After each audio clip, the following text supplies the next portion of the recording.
বন্ধুরা তোমরা কেমন আছো? আমি ভালো আছি। আজকে তোমাদের দেখাবো, দেখো, বেগুন দিয়ে, কাঁচা লঙ্কা দিয়ে, ইলিশ মাছ দিয়ে ঝাল। আমি এখন ইলিশ মাছের মধ্যে লবণ আর হলুদের গুঁড়ো মাখিয়ে নেব কড়াইতে। কড়া গরম হয়ে গেছে, তেল দিয়ে দিলাম।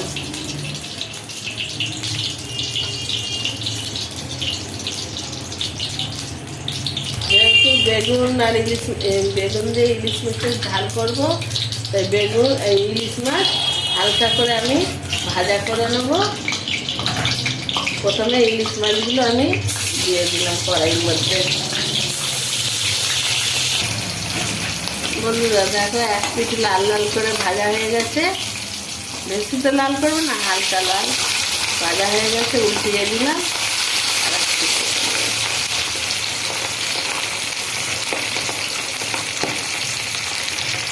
দেখো লাল লাল করে ভাজা হয়ে গেছে, এবার আমি তুলে নেব।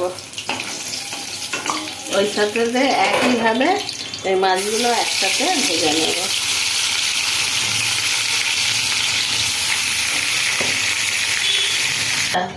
ওই দেখো, ওই তেলে আমি কাঁচা লঙ্কা দিয়ে দিলাম। তার সাথে সাথে আলু আর বেগুন দিয়ে দেবো। ইলিশ মাছ মানেই বেগুন, আর বেগুন আর চন্দ্রমুখী আলু দিয়ে ইলিশ মাছ একদম জমে যাবে।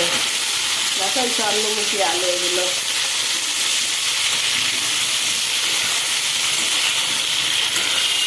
একদম জমে দই হয়ে যাবে। ইলিশ মাছ মানেই বেগুন। চন্দ্রমুখী আলু দিয়ে বেগুন রান্না হেভি টেস্ট।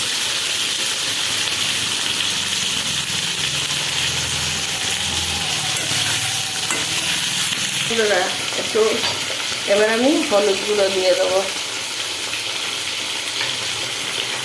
আর লবণ দিয়ে দিলাম।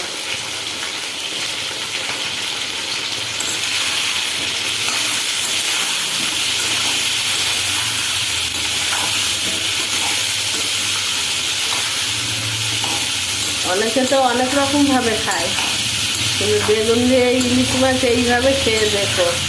চন্দ্রমুখী আলু দিয়ে, টমেটো দিয়ে, বেগুন দিয়ে এইভাবে রান্না করে খেয়ে দেখো।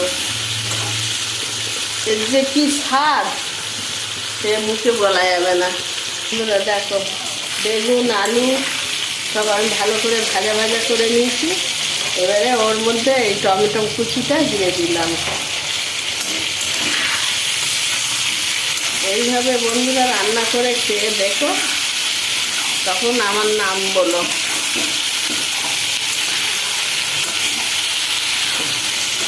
কমেন্টে জানিও। দেখো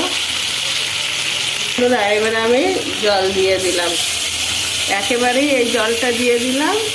এই জলের মধ্যেই আমার বেগুন রান্না হয়ে যাবে। যেহেতু চন্দ্রমুখী আলু আগে ভালো করে কষে নিয়েছি, আর এইভাবে রান্না করে খেয়ে দেখো বন্ধুরা কেমন স্বাদে হয়।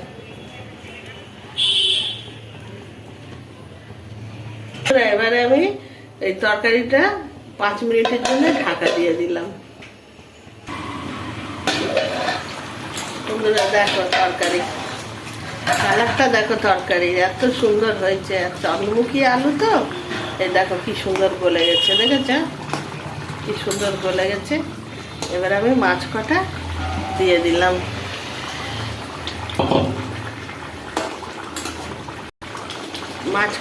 ভেজে রাখা মাছ দিয়ে এবার দেখো কি সুন্দর ফুটছে। এবার আমি নামিয়ে নেবো। একটু ঝোল ঝোল থাকবে, খেতে ভালো দারুণ লাগবে।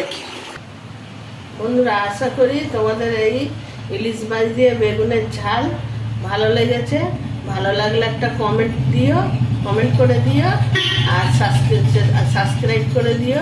আর যেসব নতুন বন্ধুরা দেখছো তারাও সাবস্ক্রাইব করে দিও। তোমরা ভালো থাকো, সুস্থ থাকো।